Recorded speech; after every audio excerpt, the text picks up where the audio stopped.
So let's bring in Florida Congresswoman Cammack to discuss. Congresswoman, thanks so much for joining us on The Bottom Line. Affordability is an issue, and prices were expensive. You can't go through 4 years of the Democratic control with Joe Biden and raise the prices 21+%, and then 9-10 months later expect them to go all the way back down. But why is it that people are thinking, oh, this is the Republicans' fault, not the Democrats' fault? Well, it's good to be with you both. And I'll tell you candidly, it's because people don't judge the state of the economy by a government report. They judge the state of the economy on what they're paying at the gas pump, how much beef is when they're in the grocery store. They are every day seeing prices that have steadily been climbing. And they don't necessarily associate that with elections, right? They've seen this slow creep for a long time. People forget. In the last 4 years, Joe Biden's regulatory regime, which ended 2024 with 90,000 pages of red tape and regulations, that cost families across America on average $15,000 per household. $15,000 in regulations, not goods and services, just more red tape.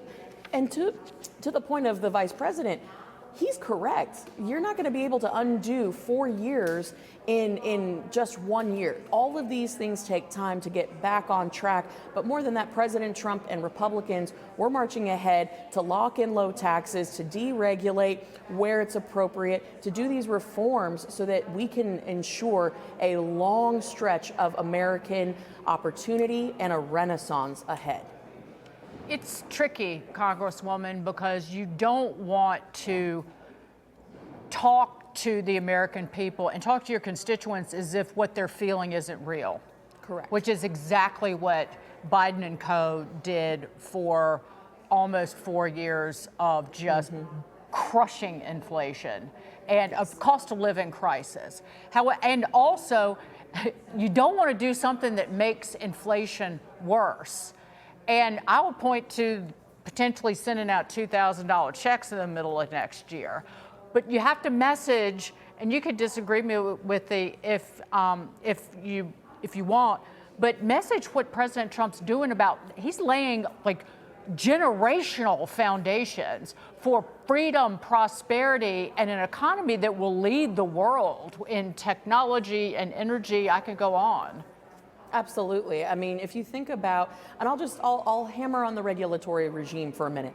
The true drain the swamp move is to deregulate, because it's the unelected, nameless, faceless bureaucrats that are driving all of these things in Washington that are costing us, the taxpayers, $2.5 trillion every single year in enforcement and compliance. That's just the regulatory regime. We're working on permitting reform. We, in the One Big Beautiful Bill, we locked in the largest tax cut for the middle class in history.